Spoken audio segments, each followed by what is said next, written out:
Gujarat number 1 engineering university Sankalchand Patel university.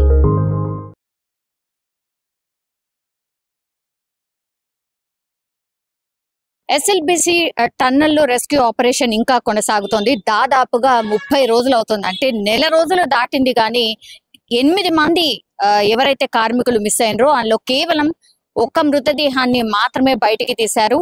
ఈ రోజు latest గా ఇంకో మృతదేహాన్ని గుర్తించాము అన్నటువంటి మాట చెప్పారు. ఆ గుర్తించిన తర్వాత కూడా 24 గంటలు పడుతోంది ఆ మృతదేహాన్ని పూర్తిగా బయటికి తీసుకురావడానికి.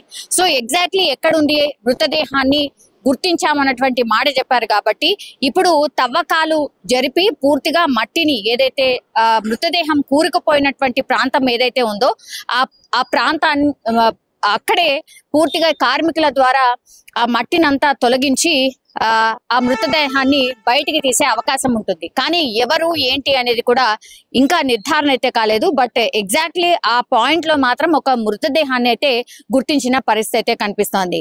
ఎస్ఎల్బిసి టన్నెల్ ఎప్పుడైతే ఈ కూలిందో అప్పటి నుంచి కూడా దీన్ని ప్రభుత్వం కావచ్చు లేదంటే ఈ రెస్క్యూ బృందాలు కావచ్చు పూర్తిగా సీరియస్ గా ఈ రెస్క్యూ ఆపరేషన్ ని చేపట్టినప్పటికీ కూడా అడుగడుగున వీళ్ళకి ఆటంకాలే ఎదురయ్యాయి. అంటే తవ్వినా కొద్దిగా లోపలికి వెళ్తున్నా కొద్దిగా రెస్క్యూ చేస్తున్నటువంటి టీం కి మాత్రం అవరోధాలే ఎదురవుతున్న పరిస్థితి. పైనుంచి కొంత మట్టి కూలుతోంది. అట్లాగే ఇది అత్యంత డేంజరస్ జోన్ ఏదైతే ఉందో అక్కడ పూర్తిగా ఈ రెస్క్యూ ఆపరేషన్ చేపట్టడానికి అంత అనువైనటువంటి ఆ ప్రాంతంగా లేదు అన్నటువంటి మాట రెస్క్యూ బృందాలు పదే పదే చెప్తున్న నేపథ్యంలో చాలా స్లోగానైతే ఈ రెస్క్యూ ఆపరేషన్ నడుస్తోంది. రోజుకి కనీసం దగ్గర ఆ ప్రాంతంలో 700 మంది కార్మికులు నిరంతరాయంగా అంటే 3 షిఫ్ట్లలో ఈ రెస్క్యూ ఆపరేషన్ లో పాల్గొంటున్న పరిస్థితి అయితే కనిపిస్తోంది.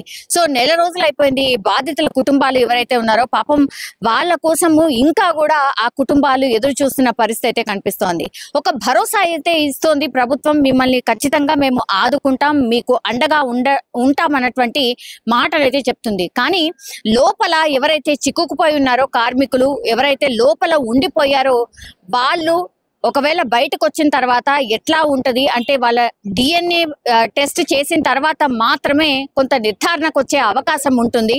ఎందుకంటే పూర్తిగా నెల రోజులు అయిపోయింది కాబట్టి ఆ బాడీ పొజిషన్ ఎలా ఉంటుందో మనం ఇమాజిన్ కూడా చేసుకోవచ్చు. గుర్తుపట్టరానంత భయంకరమైన పరిస్థితిలో ఈ బాడీస్ ఉంటాయి అనేసి కూడా ముందు కుటుంబ సభ్యులకైతే ఆ ఇన్ఫర్మేషన్ కూడా ఇవ్వడం అయితే జరిగింది.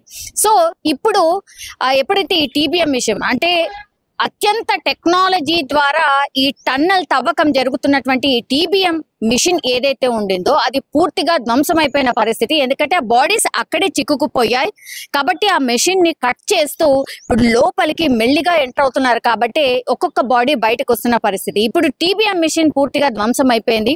యాక్చువల్లీ ఈ టీబీఎం కి సంబంధించి తవ్వకాలు జరిపిన తర్వాత అక్కడే టీబీఎం మిషన్ ని బయటికి తీసుకే అవకాశం ఉండదు. ఎందుకంటే అది 150 మీటర్ల పొడవున్నటువంటి మిషన్, అట్లాగే 550 టన్నుల బరువు ఉంటుంది కాబట్టి దాన్ని అక్కడే పక్కకు ఇట్లా స్పేస్ చేసి పూర్తిగా దాన్ని అందులోనే వర్క్ అంతా అయిపోయిన తర్వాత అక్కడే లోపల కప్పి పెట్టేస్తూ ఉంటారు. కానీ ఇప్పుడు ఆ టీబీఎం మిషనే అంటే అవరోధంగా మారిపోయింది ఈ మృతదేహాల వెలికి తీసి. అందుకని ఆ టీబీఎం మిషన్ ని కట్ చేస్తూ లోపలికి ఎంటర్ అవుతున్నారు. ఆ టీబీఎం మిషన్ పూర్తిగా ధ్వంసం అయిపోయింది. మరి ఫర్దర్ గా ఎట్లా ముందుకు వెళ్ళాలి అనేది కూడా ప్రభుత్వం ఆలోచిస్తోంది. దీనికోసం కూడా మళ్ళా పర్మిషన్ అయితే డెఫినెట్లీ అవసరం ఉంటుంది. ఇప్పుడు టీబీఎం మిషన్ ధ్వంసం అయిపోయింది కాబట్టి మళ్ళీ ఇంకో టీబీఎం మిషన్ ని పెట్టలేరు. కాబట్టి ఈ డ్రిల్లింగ్ అండ్ బ్లాస్టింగ్ విధానంలోనే మిగతా సొరంగ మార్గంని కూడా ఫినిష్ చేసే అవకాశం ఉంటుంది అని అధికారులు సీఎం కి నివేదించిన పరిస్థితి అయితే ఉంది. దీనిపైన పూర్తిగా పవర్ పాయింట్ ప్రజెంటేషన్ కూడా నిన్న ఎస్ఎల్బిసికి సంబంధించి రెస్క్యూ ఆపరేషన్ లో పాల్గొంటున్న వాళ్ళు అట్లాగే ఇంజనీర్లు కూడా పవర్ పాయింట్ ప్రజెంటేషన్ ఇచ్చిండ్రు సీఎం రేవంత్ రెడ్డికి. లోపల ఏం జరుగుతోంది, ఎట్లా రెస్క్యూ ఆపరేషన్స్ నడుస్తున్నాయి, అట్లాగే ఈ టీబీఎం మిషన్ పొజిషన్ ఏంటి, లోపల ఎలా ఉంది, ఇదంతా కూడా పవర్ పాయింట్ ప్రజెంటేషన్ చూపెడుతూ రెస్క్యూ ఆపరేషన్ చేపట్టిన విధానం, ఆ తర్వాత నెక్స్ట్ ఎట్లా ముందుకు వెళ్ళాలి అన్నప్పుడు ఇప్పుడు డ్రిల్లింగ్ అండ్ బ్లాస్టింగ్ విధానంలోనే మిగతాదంతా కూడా పూర్తి చేయాల్సి ఉంటుంది అని అధికారులు సీఎం రేవంత్ రెడ్డికి చెప్పినటువంటి పరిస్థితి అయితే ఉంది. సో అలాగే ముందుకు వెళ్ళండి, దీనికి కావాల్సిన అనుమతులు ఏంటో అదంతా త్వరితగతిన చూసుకోండి అన్నటువంటి ఆదేశాలు కూడా సీఎం రేవంత్ రెడ్డి ఇచ్చిన పరిస్థితి. అయితే ఈ ఆపరేషన్ లో పాల్గొంటున్న రెస్క్యూ ఆపరేషన్ చేస్తున్నటువంటి ఈ రెస్క్యూ టీమ్స్ ఏవైతే ఉన్నాయో ఏప్రిల్ 10 వరకు ఈ ఆపరేషన్ ని ఫినిష్ చేస్తాం.